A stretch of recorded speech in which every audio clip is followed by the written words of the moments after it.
Oo, sasakilid! Marami ring nanonood dito, mga kababayan natin. At ito ay galing din sa iba't ibang lugar.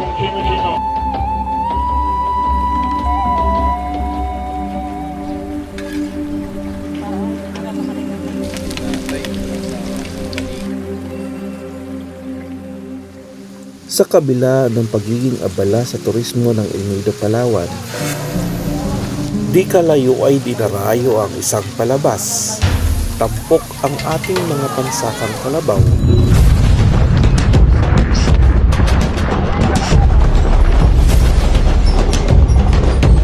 Na nakikipagtagisan ng habulan sa dalampasigan.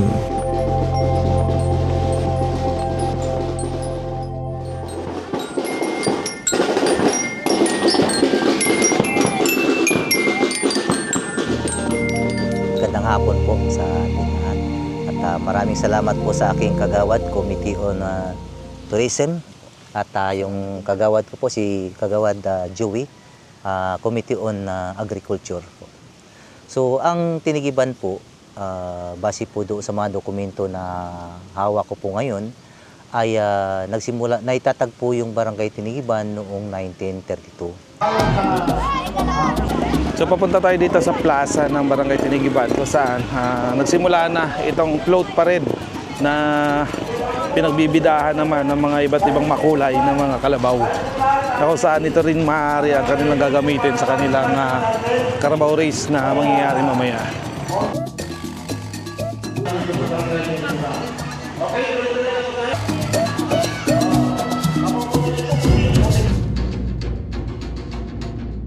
Bakit po siya tinawag na Tinigiban? Dahil yung tubig na iniigib noon ay mula sa bato.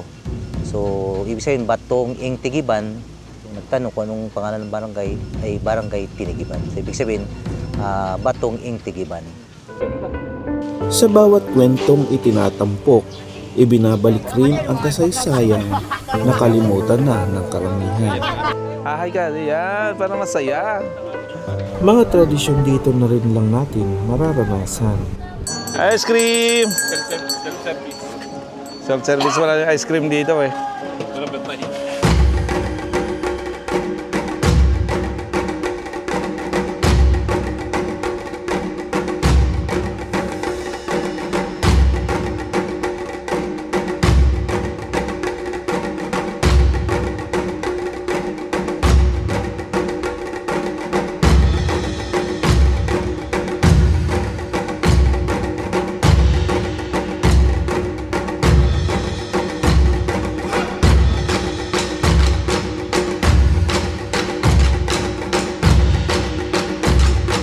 So, ibig sabihin ng amihanan ay salitang Kuyunin na ibig sabihin ay norte or north. Kabuli Island po yun yung pinaka norte ng palatandaan ng pinaka dulo ng norte ng Palawan.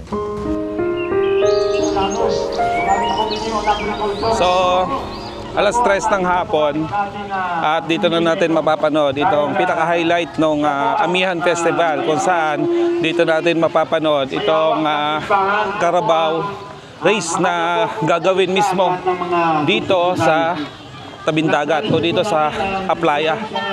So, yun ang abangan natin ngayon. At sa unang pagkakataon, mapapanood natin yung mga ganitong activity dito sa El Nido, Palawan. Kaya kung kayo ay magagawi dito sa amin, sa El Nido, may mga ganitong activity tayo na pwede ninyong pasyalan sa tuwing months of February. Ayan.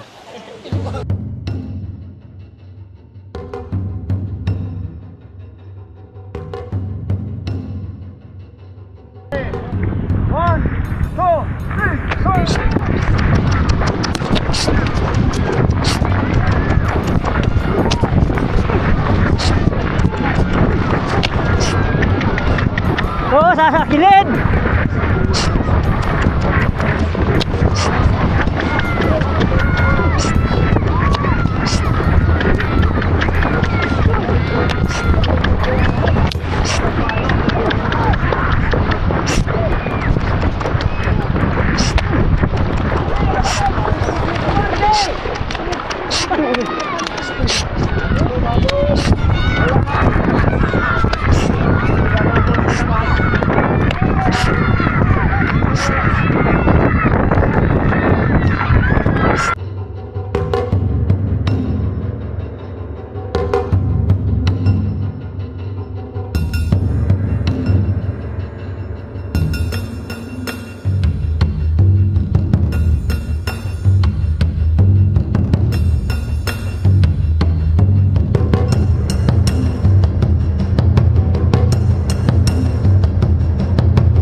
pagpapayong sa barangay para ipagdiwang itong ating tinatawag na amyanan.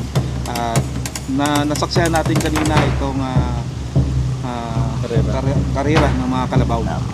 So siguro sa sobrang kalikutan ng pag-iisip ng anak ng Barangay Tiniban, kasi ang taguri po sa akin is anak ng Barangay Tiniban at tugma din po sa aking pangalan na Alan Baakta Nalyon. So naisip po namin ito na talagang bigyan ng kasiyahan yung ating mga bisita kasi nga kung wala tayong ginagawa na ganito na napakalungkot na kapistahan. So isa sa nakita namin na bigyang pansin na din natin yung ating mga magsasaka, yung ating mga kalabaw. Kasi nga, kung lahat ng kagamitan ngayon is puro masina, traktura, so wala na pong paggagamitan ng kalabaw. So kaya naisip namin, taon-taon na gamitin namin ng kalabaw para sa pakarirang ito. Para i-promote namin na sana manatili ang pag-aalaga ng kalabaw. Na walang mawawalang kalabaw sa mga susunod pang mga taon. Ilang taon na po yung Ito ay pang-apat na taon na po namin pinagdiriwang. So before po ng karera ng kalabaw sa dagat, nagkakaroon po tayo ng float parade.